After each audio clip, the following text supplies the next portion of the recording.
হযরত শাহজালাল রাহমাতুল্লাহ আলাইহি ১৫০ বছর বেঁচে থাকার পেছনে মূল কারণ ছিল তিনি রোজা রাখতেন। প্রশ্ন হলো, আমরাও তো ৩০ দিন রোজা রাখি, তাহলে আমরা কেন হযরত শাহজালাল রাহমাতুল্লাহ আলাইহি এর মতো সুস্থ সবলভাবে দীর্ঘজীবন বেঁচে থাকতে পারি না?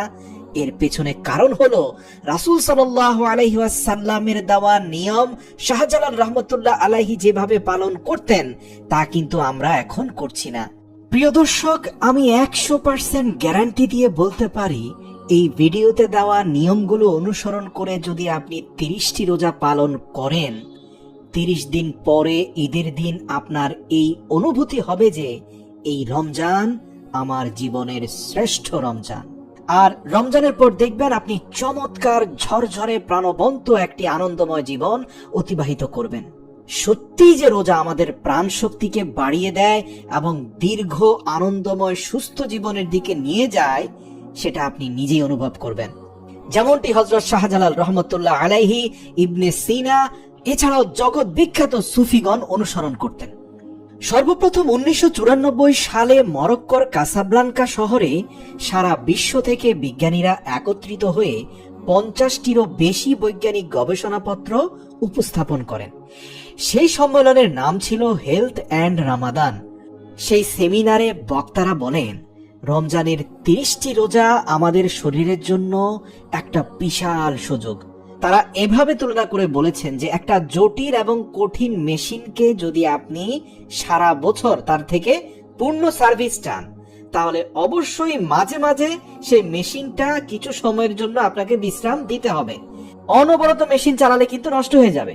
ঠিক একইভাবে আমাদের শরীরটাও একটা মেশিন, এর মধ্যে অসংখ্য গুরুত্বপূর্ণ যন্ত্র রয়েছে।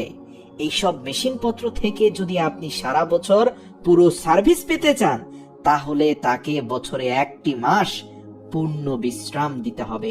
এই বিশ্রাম মেন্টাল, ফিজিক্যাল সহ পূর্ণাঙ্গ হতে হবে। তাহলে বাকি ১১ মাস আপনি পূর্ণ প্রাণ শক্তি নিয়ে উদ্দামতার সাথে আপনার শরীর আপনাকে পূর্ণ সাপোর্ট দেবে, ঠিকভাবে কাজ করবে ইনশাআল্লাহ। তো প্রশ্ন হচ্ছে, আমরাও তো রোজা রাখি, তাহলে আমাদের শরীর কেন এত রোগ শোক, আর কেনই বা আমরা এ থেকে পূর্ণ উপকার পাচ্ছি না? এর কারণ হলো বিজ্ঞানীরা বলছেন আপনাকে সঠিক পদ্ধতিতে রোজাটা রাখতে হবে। তাহলেই তো আপনার বাড়তি ওজন কমবে, শরীর থেকে ট্রান্স ফ্যাট ঝরে যাবে, আপনি একজন স্মার্ট এবং সুদর্শন মানুষে রূপান্তরিত হবেন। আর যদি রোজার পরেও আপনার বাড়তি ওজন থেকে যায়, নির্ঘুম রাত কাটাতে হয়, হার্টে কিডনিতে রোগ থেকে যায়, শরীর দূষণমুক্ত না হয়, তাহলে এইটুকু পরিষ্কারভাবে বলা যায় যে পদ্ধতিতে রোজা রাখার কথা ছিল সেই পদ্ধতিতে আপনি রোজা রাখতে পারেন নাই।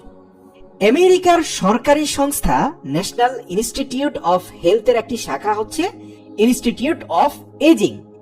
ন্যাশনাল ইনস্টিটিউট অন এজিং এর প্রখ্যাত নিউরোসায়েন্টিস্ট ডক্টর মারমেডসন এবং তার সহযোগীরা দীর্ঘ গবেষণা করেন ফাস্টিং নিয়ে, মানে রোজা নিয়ে। এরপর তারা ফলাফল পাবলিশ করেন। সেখানে তারা পরিষ্কার করে বলেছেন যে একজন মানুষ যদি মাঝে মাঝেই রোজা রাখে, অর্থাৎ ফাস্টিং করে, নিজেকে সকল ধরনের খাবার এবং পানীয় থেকে বিরত রাখে, তবে তিনি তার ব্রেনের যে এজিং, অর্থাৎ আমাদের মস্তিষ্ক যে বুড়ো হয়ে যায়, এটাকে তিনি প্রতিরোধ করতে পারেন, অর্থাৎ ব্রেইনকে বুড়িয়ে যাওয়া থেকে রক্ষা করতে পারবেন। এবং বৃদ্ধ বয়সে যে রোগগুলো হয়, এখন খুব দেখা যাচ্ছে বৃদ্ধ বয়সে এসে আমাদের স্মৃতি ভ্রম হয়ে যাচ্ছে, অর্থাৎ অল্প কিছুক্ষণ আগে যা স্মরণ করেছি মুহূর্তে তা ভুলে যাচ্ছি।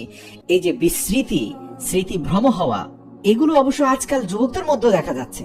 তো সঠিক পদ্ধতির রোজা ১০০% গ্যারান্টি দিয়ে আপনাকে এই আলঝেইমার বা স্মৃতিভ্রম রোগের হাত থেকে রক্ষা করতে পারবে।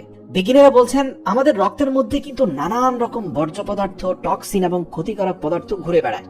তো এই রক্তকে পরিশোধন করার সবচেয়ে বড় অস্ত্র হচ্ছে ফাস্টিং, অর্থাৎ রোজা রাখা। আমাদের ব্লাডকে ডায়ালিসিস করে যতটুকু পরিমাণে পরিশুদ্ধ করা যাবে, তার থেকে 10 গুণ বেশি পরিশুদ্ধ হবে সঠিক প্রক্রিয়ায় যদি আপনি ফাস্টিং বা রোজা রাখতে পারেন। আমাদের শরীরে 30 ট্রিলিয়ন সেল বা কোষ রয়েছে। এই কোষের ভেতরে প্রতিনিয়ত নানান রকম গুরুত্বপূর্ণ উপাদান তৈরি হচ্ছে। বিপাক ক্রিয়ার ফলে এবং নানান বিক্রিয়ার ফলে শক্তি তৈরি হচ্ছে, হরমোন তৈরি হচ্ছে, এবং এগুলো তৈরির পাশাপাশি কিছু বর্জ্য পদার্থ বা টক্সিনও তৈরি হচ্ছে। এইসব বর্জ্য পদার্থ টক্সিন দূর করার অন্যতম প্রধান উপায় হচ্ছে রোজা। এটা নিয়ে গবেষণা করে এক বিজ্ঞানী নোবেল প্রাইজ পান এবং তার নাম হচ্ছে ডক্টর ইয়াসিন আলী আজমি। তিনি রোজাকে সকল ধর্মের মানুষের কাছে একটা শ্রেষ্ঠ ট্রেনিং হিসেবে উপস্থাপন করেছেন, এমনকি পৃথিবীর বুকে সর্বশ্রেষ্ঠ প্রাণ শক্তির ট্রেনিং বলেছেন। তিনি এটার নাম দিয়েছেন অটোফেজি। অটোফেজি যখন 12 থেকে 16 ঘন্টা হবে তখন এটি চমৎকার কাজ করবে। আমরা জানি টাইপ 2 ডায়াবেটিস এর মূল কারণ হচ্ছে ইনসুলিন রেজিস্ট্যান্স, অর্থাৎ আমাদের শরীরে যখন সুগার প্রবেশ করে সেইটার রেজিস্ট্যান্স পাওয়ার যদি বন্ধ হয়ে যায়, সেটাকে নিয়ন্ত্রণ যদি করতে না পারে আমাদের ব্লাড, পর্যাপ্ত পরিমাণ ইনসুলিন যদি সেখানে উৎপন্ন না হয় সুগারকে কন্ট্রোল করার জন্য, সেটাকে কিন্তু টাইপ 2 ডায়াবেটিস বলে। সাম্প্রতিক 2টি গবেষণা বলছে যে টাইপ 2 ডায়াবেটিস রিভার্স করতে চাইলে সপ্তাহে অন্তত 3 দিন সঠিক পদ্ধতিতে আপনাকে রোজা রাখতে হবে। সুবহানাল্লাহ। 24 ঘন্টায় যদি সপ্তাহে 3 দিন রোজা রাখতে পারেন তাহলে তো আরো ভালো। তাহলে তিনি টাইপ 2 ডায়াবেটিস নিরাময় করতে সক্ষম হবেন এবং সেই সময় তার স্থূলতা, শরীর থেকে মাত্রা অতিরিক্ত বিষাক্ত ট্রান্সফ্যাট চলে যাবে। বিজ্ঞানীরা বলছেন মাঝে মাঝে রোজা বা উপবাস বা ফাস্টিং যে নামে বলুক না কেন, এটা কিন্তু একজন মানুষের আয়ু বৃদ্ধি করে, তাকে দীর্ঘজীবী করে, কারণ তার পুরো শরীর ডিটক্সিফাই হয়ে যায়, তার পুরো শরীরের ব্লাড গুলো পরিশুদ্ধ হয়ে যায়। আমি ভিডিও শুরুতে হযরত শাহজালাল রহমতুল্লাহ আলাইহির কথা বলেছি। তিনি কিন্তু 150 বছর সুস্থ সবলভাবে জীবিত ছিলেন। তিনি অল্প খাদ্য খেতেন এবং প্রায় সময় রোজা রাখতেন। তিনি দিনে এক বেলা খেতেন। আর আমাদের প্রিয় নবী সাল্লাল্লাহু আলাইহি সাল্লাম সপ্তাহে 2 দিন রোজা রাখতেন, সোমবার এবং বৃহস্পতিবার। এছাড়াও তিনি প্রতি চন্দ্র মাসের 13, 14, 15 তারিখে রোজা রাখতেনই। ইবনে সিনা জগৎ বিখ্যাত চিকিৎসক। মধ্যযুগের বিভিন্ন রোগীরা ইবনে সিনার কাছে বিভিন্ন ধরনের ক্রনিক ডিজিজ নিয়ে আসলে তিনি রোগ নিরাময়ের জন্য সপ্তাহে 3 দিন ক্রমাগত রোজা রাখার পরামর্শ দিতেন। আল্লাহু আকবার। ইতিহাস বলছে তার এই প্রেসক্রিপশন যারাই পালন করেছে তাদের মধ্যে 98% মানুষই পূর্ণ সুস্থ হয়ে গেছে। চিন্তা করুন, ইবনে সিনা বলেছেন, যাকে বর্তমান চিকিৎসা বিজ্ঞানের জনক বলা হয়। এখন একটা গুরুত্বপূর্ণ প্রশ্ন চলে আসতে পারে, বয়স আমার 40 অথবা 50 অথবা 30, আমি তো এই লম্বা বছর ধরেই রোজা রাখছি, প্রত্যেক বছর 30টা করে রোজা আমি রাখছি, তাহলে ভাই আমার কেন এত সব উপকার হচ্ছে না আপনি যা বলছেন? দেখুন, রোজা তো আমরা প্রত্যেক বছরই রাখছি। উত্তর খুব সহজ। হযরত শাহজালাল রহমতুল্লাহ আলাইহি যে পদ্ধতিতে রোজা রাখতেন, ইবনে সিনা যে পদ্ধতিতে রোজা রাখতেন, এবং তারা যাকে অনুসরণ করতেন সেই মহামানব মুহাম্মদুর রাসূলুল্লাহ যে পদ্ধতিতে রোজা রাখতেন, আমরা সম্ভবত সেই পদ্ধতির ধারে কাছেও নেই। অতএব আমরা রোজা থেকে সেই শ্রেষ্ঠ প্রাণ শক্তি অর্জন করতে পারছি না। তাহলে আমাদেরকে তাদের মতো করে রোজা রাখতে হবে, তাদের মতো করে ইফতার করে, তাদের মতো করে সেহরি খেতে হবে। তবেই আত্মশুদ্ধির যে লক্ষ্য, সেই লক্ষ্য আমরা পূর্ণ করতে পারবো ইনশাআল্লাহ। তো চলুন আমরা এখন চলে যাই কি পদ্ধতিতে সেহরি এবং ইফতার করলে আমরা রোজার পূর্ণ লক্ষ্য অর্জন করতে সক্ষম হব সেটা জেনে নিই। প্রথমে চলে আসি সেহরি। সেহরিতে উঠে আমাদের প্রথম মনে হয়, ওরে সর্বনাশ, সারাদিন কিছু খাবো না, এই সেহরিতে একটু বেশি করে খেয়ে নিই, পেটের এক বিন্দু জায়গা যেন খালি না থাকে। যদি খালি পেটে উঠে যায় সারাটা দিন না জানি কত কষ্ট হবে। অতএব গলা পর্যন্ত ডুবিয়ে আমরা খেয়ে ফেলি। সত্যিই দুঃখজনক। আর কি খাচ্ছি আমরা? ভাত রুটির সাথে প্রচুর শাকসবজি খাচ্ছি, তার সাথে আবার প্রচুর মাছ খাচ্ছি, প্রচুর ডিম খাচ্ছি, ভাজা পোড়াও থাকে অনেক সময়। দেখুন, এই সুন্দর শরীরটার প্রথম কষ্ট শুরু করলেন আপনি এই ভরপেট সেহরি খাওয়ার মধ্য দিয়ে। তো সেহরিতে কি করবেন? সেহরিতে আপনি এমন খাবার খাবেন যেন সারা দিন আপনি ঝরঝরে থাকতে পারেন, প্রাণবন্ত থাকতে পারেন। একটা কথা বলি, সেহরিতে আমিষ বা প্রোটিন খাবার খেতে থাকলে সারা দিন আপনি পিপাসার কষ্ট পাবেন। আর সারাদিন পিপাসার কষ্ট থেকে বাঁচতে চাইলে এই সেহরিতে আপনি মাছ, মাংস, ডিম খাওয়া বন্ধ করুন। এগুলো আপনি পরবর্তীতে ইফতারিতে খেতে পারেন। তো আর কি কি খাবার বর্জন করবেন? সেহরিতে কোনো প্রকার ভাজা পোড়া ফাস্ট ফুড জাতীয় খাবার খাবেন না, বিরিয়ানি তো ভুলেও খাবেন না। সেহরিতে খাবেন একদম হালকা খাবার, স্টোমাকের জন্য সফট, দেহের জন্য সফট, আপনার জন্য হেলদি। অর্থাৎ এমন খাবার যেটা পাকস্থলীতে যাওয়ার পর আপনার পাকস্থলী বলবে আমি তো তাকেই চাইছিলাম। বুঝতে পেরেছেন? কিন্তু সেটা কি খাবার? এক্ষেত্রে রাসূল সাল্লাল্লাহু আলাইহি সাল্লামের সুন্নাহই আপনাকে শ্রেষ্ঠ খাবারটার কথা বলে দিচ্ছে, অর্থাৎ হালকা 1 কাপ দুধ, 3টে খেজুর বলা হয়ে থাকে পৃথিবীর শ্রেষ্ঠ সেহরি। আর একেবারে যদি আপনি এটার সাথে অভ্যস্ত না হন, ভাতই খেতে চান, তো ভাতই খান, অল্প একটু খান, 1 কাপ ভাত খান, 1 কাপ সবজি খান, ব্যাস। এরপরে মাছ মাংসটা বাদ দেন সেহরিতে। অথবা এসব বাদ দিয়ে যদি আপনি রাসূলের সুন্নাহটাই পালন করতে পারেন, তাহলে তার আর 1 কাপ দুধ খেয়ে নিতে পারেন। তারপর পর্যাপ্ত পানি পান করুন, অথবা 1 মুঠ বা 2 মুঠ চিড়া ভিজিয়ে রাখুন, ওর সাথে টক দই দিয়ে, খেজুর দিয়ে মিশিয়ে আপনি চমৎকার ভাবে চিড়া, টক দই, খেজুর খেয়ে ফেলুন, ব্যাস। আপনার ইমিউন সিস্টেম তরতাজা হয়ে যাবে, আপনার পাকস্থলীতে একটি ভাইরাসও বেঁচে থাকতে পারবে না। আর হ্যাঁ, ভাইরাসগুলোর মৃত্যু নিশ্চিত করার জন্য সেহরিতে প্রত্যেক রাতে কাঁচা রসুনের 1টা কোয়া কাঁচা রসুন এবং আধা ইঞ্চি আদা ভালো করে চিবিয়ে মিশিয়ে খেয়ে ফেলবেন। এখন প্রশ্ন হচ্ছে, রসুনের সাথে আদাটা কেন মিশিয়ে খাবেন? কারণ ওই যে কাঁচা রসুনের যে অ্যাসিডিটিটা, সেটা আবার নষ্ট করবে আদা। আর এর ফলে কি হবে, সারাদিন পেটের মধ্যে অ্যাসিডিটির সমস্যাটা থাকবে না, কারণ ওই অ্যাসিডিটি নিয়ন্ত্রণ করবে আদা। আর কাঁচা রসুন হচ্ছে আপনার পাকস্থলীর সকল ভাইরাস ধ্বংস করে দেবে। আর অবশ্যই পেটের 3 ভাগের 1 ভাগ খাবেন, আর 1 ভাগ পানি দিয়ে পূর্ণ করবেন। সেহরিতে কখনোই ভরপেট খাবেন না। আর হ্যাঁ, আপনার যদি টাইপ 2 ডায়াবেটিস থাকে, তাহলে আপনি কি করতে পারেন? একটু আগে যেমনটি বলেছিলাম, রাসূল সাল্লাল্লাহু আলাইহি সাল্লামের সুন্নাহ মোতাবেক আপনি 1 কাপ দুধ খেয়ে নেন, 2টো খেজুর খেয়ে নেন। এমনকি রোজা ছাড়াও আপনি যদি 24 ঘন্টার ফাস্টিং করতে পারেন, অথবা প্রতি মাসে 3 দিন করে রোজা রাখতে পারেন, গবেষণা বলছে মাত্র 1 বছরের মধ্যে আপনার টাইপ 2 ডায়াবেটিস চিরতরে বিদায় হবে। সেহরি তো গেল, এবার আসুন ইফতারিতে কি খাবেন।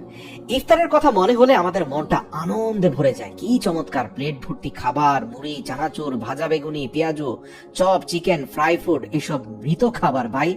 এগুলো তৈলাক্ত, চর্বিযুক্ত, ট্রান্সফ্যাট যুক্ত, আপনার শরীরের জন্য মারাত্মক ক্ষতিকর। সারাটা দিন পাকস্থলী যা কিছু রিপেয়ার হয়েছে, আপনি এই আবর্জনা ঢুকিয়ে পুরো পাকস্থলীর আবার 12টা বাজিয়ে দিয়েছেন। বুঝতে পারছেন কেন রোজা রেখেও আমরা প্রাণ শক্তি পাচ্ছি না? এর কারণ যুগ যুগ থেকে চলে আসা আমাদের কুঅভ্যাস। দেখুন, 12 থেকে 14 ঘন্টা পাকস্থলী খাবার থেকে বিরত থেকেছে। সে নিজেকে একেবারে পুনর্গঠন করেছে, সে নিজেকে তৈরি করেছে যেন সারা বছর আপনাকে সে ভালো সার্ভিস দিতে পারে। তো এই 12 ঘন্টা থেকে 14 ঘন্টা পরেই আপনি তাকে অবৈজ্ঞানিক এবং চর্বিযুক্ত ভাজা পোড়া না দিয়ে, আপনি তাকে মামার দোকানের হালিম না দিয়ে, আপনি তাকে এমন কিছু দেন যাতে আপনার পরিপাকতন্ত্র বিশ্রামটা পায়।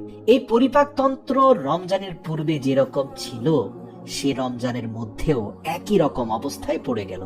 ফলে সে আপনার জন্য কখনোই ভালো সার্ভিস দিতে পারবে না যদি আপনি কুঅভ্যাস ত্যাগ না করেন। অতএব রমজানে এই যে মামার হালিম, ফাস্ট ফুড এবং ভাজা পোড়া এবং বিরিয়ানি, এই জাতীয় খাবার থেকে আপনি বিরত থাকবেন। আর ইফতার উৎসবে মত্ত হবেন না। সবাই মিলে ইফতার করুন, দোয়া করুন, মোনাজাত করুন, সবই করুন, তবে ওই উৎসবের নামে অস্বাস্থ্যকর ইফতারটা খাবেন না। রমজানের মূল উদ্দেশ্য হচ্ছে আত্মশুদ্ধি। আপনি যদি ইফতার পার্টিতে সেই রকম আনলিমিটেড ইফতার খেতে থাকেন, এইটুকু বলে দিতে পারি যে রমজানের মধ্যে আপনি আগের থেকেও আরো অসুস্থ হয়ে যাবেন। রোজাটা আপনার জন্য একটা ডিজাস্টার হয়ে যাবে। এমনকি আপনার হার্ট অ্যাটাকও হয়ে যেতে পারে, স্ট্রোক হয়ে যেতে পারে, ওজন আপনার আরো বাড়বে, দ্বিগুণ বাড়বে। এইসব তৈলাক্ত চর্বিযুক্ত খাবারে প্রচুর ক্যালোরি থাকে। আর নতুন একটা শুরু হয়েছে সেহরি পার্টি। আগে তো ইফতার পার্টি ছিল, এখন আবার সেহরি পার্টি চালু হয়েছে। তো এটা হচ্ছে রমজানের সাথে একরকম মশকরা। বাড়ির পুরো পরিবার, ছেলে মেয়ে, নাতি নাতনি নিয়ে ভোর রাতে রেস্টুরেন্টে সেহরি পার্টিতে যাওয়া, এটা কোনো কথা হলো? রমজানের মূল মন্ত্র থেকে যেন আমরা দূরে সরে না যাই, সেই জন্য দয়া করে সেহরি পার্টি থেকে দূরে থাকুন। তাহলে আমরা ইফতারিতে কি খাবো? Very simple. আপনার 12, 14, 16 ঘন্টা আপনার স্টোমাক রেস্টে আছে, খুব গুরুত্বপূর্ণ। এবং যে খাবারটি আমাদের প্রিয় নবীজি খেয়ে রোজা ভাঙতেন, সেটা হচ্ছে বর্তমান পৃথিবীতে রোজা ভাঙার শ্রেষ্ঠ খাদ্য। আপনারা জেনে অবাক হবেন, শুধু মুসলিমরা না, হিন্দু, বৌদ্ধ, খ্রিস্টানদের মধ্যে যারা ফাস্টিং করে, তারাও কিন্তু ফাস্টিং ভাঙার জন্য খেজুর খায়। তারাও রাসূলের সুন্নত পালন করে। কিন্তু আমরা মুসলিমরা পেঁয়াজু আর বেগুনি খাই। যাই হোক, 2 থেকে 3টা খেজুর, 1 গ্লাস পানি খান। শরবত খাবেন না, চিনিযুক্ত শরবতে উপকার নেই। আপনি 2 থেকে 3টা খেজুর আর পানি খেলে, পানি আর খেজুর মিলে একদম আপনার বডিকে পরিপূর্ণ ইনস্ট্যান্ট এনার্জি বুস্ট করে দিবে। দেখুন, এই খেজুরের মূল উপাদানটা হচ্ছে সুক্রোজ। এটা একটা ডাইস্যাকারাইড। তাই এই খেজুর ভালো করে চিবিয়ে খাবেন, তারপর সেটি পাকস্থলীতে গিয়ে এটা থেকে সুক্রোজ ভেঙে তৈরি হবে গ্লুকোজ ও ফ্রুক্টোজ। ক্ষুদ্রান্ত্র থেকে এই গ্লুকোজ এবং ফ্রুক্টোজ রক্তে প্রবেশ করবে এবং আপনার ব্লাডের সুগারকে রিপেয়ার করে ফেলবে। মুহূর্তের মধ্যে আপনি চাঙ্গা হয়ে যাবেন। আমি জানি সাইকোলজিক্যালি শরবত খাওয়ার পরে তৃষ্ণা মেটে, এটা হচ্ছে একটা মনস্তাত্ত্বিক বিষয়, কিন্তু আপনি খেজুর আর পানি খাওয়ার মাধ্যমেও কিন্তু তৃষ্ণা মেটাতে পারেন। অথবা চাইলে আপনি খেজুরকে ব্লেন্ড করে পানির সাথে মিশিয়ে খেজুর শরবত বানাতে পারেন, অথবা বিশুদ্ধ আখের গুড় থেকেও শরবত বানাতে পারেন। তবে চিনিটা অবশ্যই অ্যাভয়েড করুন, কারণ এটাতে কেমিক্যাল ছাড়া আসলে প্রাকৃতিক কোনো উপাদান নেই। আর হ্যাঁ, খেজুরের সাথে পর্যাপ্ত পানি পান করলেই যথেষ্ট। তারপর আপনি নামাজে চলে যান, এরপর নামাজ থেকে ফিরে এসে রাতের খাবার খেয়ে ফেলুন। রাতের খাবার কি খাবেন? আমরা সারা বছর দুপুরে যা খাই সেটাই হবে রমজানে আপনার রাতের খাবার। প্রশ্ন আসতে পারে কি রকম? একটা বড় প্লেটে ভাত নেবেন, 1 কাপ। 1 কাপের বেশি ভাত নেবেন না। তার সাথে আপনি সবজি, ভর্তা, ডাল মিশিয়ে নেন। পর্যাপ্ত পরিমাণে সবজি রাখবেন, 1 টুকরো মুরগির মাংস রাখতে পারেন, 1 টুকরো মাছ রাখতে পারেন। হ্যাঁ, গরু আর খাসির কথা আপনি রমজানে ভুলে যান। এই ট্রান্সফ্যাট আপনার বডিতে ঢুকালে রমজানের মূল উদ্দেশ্যটাই ব্যাহত হবে। আর হ্যাঁ, রাতের খাবারে আপনি কয়েক রকম ফল রাখতে পারেন, আর চাইলে ডিমও খেতে পারেন। তবে হ্যাঁ, একদিনে মাছ, ডিম, মুরগি সব খেয়ে ফেলবেন না। ডিম খেলে অন্যগুলো বাদ দিবেন। আর অবশ্যই ডেজার্ট হিসাবে টক দই এবং বাদাম খেতে পারেন, অথবা টক দই খেজুর খেতে পারেন, অথবা টক দই আর কলা খেতে পারেন। টক দইটা রাখবেন, এটা আসলে রমজানে আপনার ফিটনেসটাকে ভালো রাখবে এবং ডাইজেস্টিভ সিস্টেম অর্থাৎ আপনার হজম প্রক্রিয়াটাকে বেগবান করবে। তো এভাবে আপনি ইফতার করবেন, সেহরি করবেন, 30 দিন পর আপনার বাড়তি ওজন কমে যাবে। আমি গ্যারান্টি দিয়ে বলছি, টাইপ 2 ডায়াবেটিস এই রমজানে বিদায় হবে। আপনি অনেকগুলো ক্রনিক রোগ প্রতিরোধ করতে সক্ষম হবেন এবং আপনি নিরাময় করতে সক্ষম হবেন। আপনার ব্রেনের আয়ু বেড়ে যাবে, আপনার ব্রেনের বয়স কমে যাবে, আপনি অ্যালজাইমার বা ডিমনেশিয়া, পার্কিনসন রোগ প্রতিরোধ করতে পারবেন। আপনি এক নতুন মানুষে রূপান্তরিত হবেন ইনশাআল্লাহ। রমজানের যে মূল লক্ষ্য সেটি আপনি অর্জন করতে সক্ষম হবেন। ইবনে সিনা যে কারণে মাসে 3 দিন রোজা রাখতে বলতেন, সেই লক্ষ্যটি আপনি পূর্ণ করতে সক্ষম হবেন। আর যেহেতু এটি আত্মশুদ্ধির মাস, তাই আত্মশুদ্ধির দিকে মনোযোগ দিবেন। 30 দিন সময় নষ্ট না করে আত্মশুদ্ধির দিকে মনোনিবেশ করবেন। এটা তো শরীরের খাবারের কথা বললাম, এবার আত্মার খাদ্য কি? এই 30 দিনের ভিতরে মহাগ্রন্থ আল কোরআন, যেটা আত্মার সর্বশ্রেষ্ঠ খাদ্য, সেই কোরআন আমরা অর্থ সহকারে পাঠ করব। কেননা এটা মহান সৃষ্টিকর্তা, মহান রব আমাদেরকে পাঠিয়েছেন আমাদের জীবন পরিচালনার জন্য, আমাদের আত্মার খাদ্য হিসাবে। শুধু তেলাওয়াত নয়, বাংলাটা বুঝে বুঝে পড়বেন, তাহলে আপনি সৃষ্টিকর্তার কথা হৃদয়ে আত্মস্থ করতে পারবেন। তাহলে আপনি আপনার দায় দায়িত্ব বুঝবেন, আল্লাহ আপনাকে কি দায়িত্ব দিয়ে পাঠিয়েছেন, এবং এতে আল্লাহও খুশি হবেন। আপনি নিজে অনুভব করবেন যে গত রমজান থেকে এই রমজান অনেক ভালোভাবে আপনি পার করছেন। এই রমজানে আপনি দ্রুত জাকাত দিয়ে ফেলুন, কেননা রমজানে জাকাত দিলে 70 গুণ সওয়াব পাওয়া যায়। যদি আপনার বয়স 18 থেকে 60 বছরের মধ্যে হয়, তাহলে আপনি 1 ব্যাগ রক্ত দিয়ে ফেলুন। রোজা রাখা অবস্থায় আপনি রক্ত দিতে পারেন এবং ইফতারের পরেও আপনি রক্ত দিতে পারেন। 1 ব্যাগ রক্ত দিলে আপনি 70 ব্যাগ রক্তদানের সওয়াব পাবেন। আর রমজানের অন্যতম বড় ইবাদত হচ্ছে লাইলাতুল কদর বা শবে কদরের রাত, কেননা শবে কদরের রাতে কোরআন নাজিল হয়েছিল। তাই যদি সুযোগ থাকে, শবে কদরের রাতে ইবাদতে মশগুল থাকুন। আর সৃষ্টির সবাই এই রমজানে আপনি দান করুন। রাসূল সাল্লাল্লাহু আলাইহি সাল্লাম রমজানে বেশি বেশি দান করতেন। তাই আমরাও যেন অন্য মাসের তুলনায় রমজানে বেশি বেশি সাদাকা করি, সেই বিষয়ে আমরা খেয়াল রাখবো। আর হ্যাঁ, খাদ্য আর অন্তরের রোজা তো রাখবেন, এবার ডিজিটাল রোজাটাও একটু রাখবেন। ডিজিটাল রোজা কি জিনিস বুঝতে পেরেছেন? মানে ওই 30 দিন ভুলেও মোবাইল ফোনের স্ক্রিনের দিকে তাকাবেন না। এইটা টেপাটেপি করে আপনার মস্তিষ্কর যেই ফরম্যাটিং, সেই ফরম্যাটিংটাকে নষ্ট করবেন না। কথায় কথায় মুহূর্তে শুধু ফোন ধরা, স্ক্রল ডাউন করা, এসব বন্ধ রাখুন। এই 30 দিন আপনি ইবাদত, বন্দেগী এবং কোরআনের সাথে থাকুন। ইনশাআল্লাহ আমি গ্যারান্টি দিচ্ছি, 30 দিন পরে ঈদের দিন আপনারা নিজেরাই বলবেন, আপনার নিজের ভেতরে অনুভূতি হবে যে এই রমজান আমার জীবনের শ্রেষ্ঠ রমজান। আপনি নিজে অনুভব করবেন আপনি এক নতুন ঝরঝরে প্রাণবন্ত মানুষ হিসাবে এই পৃথিবীতে নিজেকে আবিষ্কার করবেন ইনশাআল্লাহ। ধীরে ধীরে সুস্থ কর্মময় জীবনের দিকে আপনি এগিয়ে যেতে পারবেন। আল্লাহ রাব্বুল আলামিন এই মাহে রমজানের পরিপূর্ণ হক আদায় করার তৌফিক আমাদের প্রত্যেকটি ভাই বোনকে দান করুক, আমিন।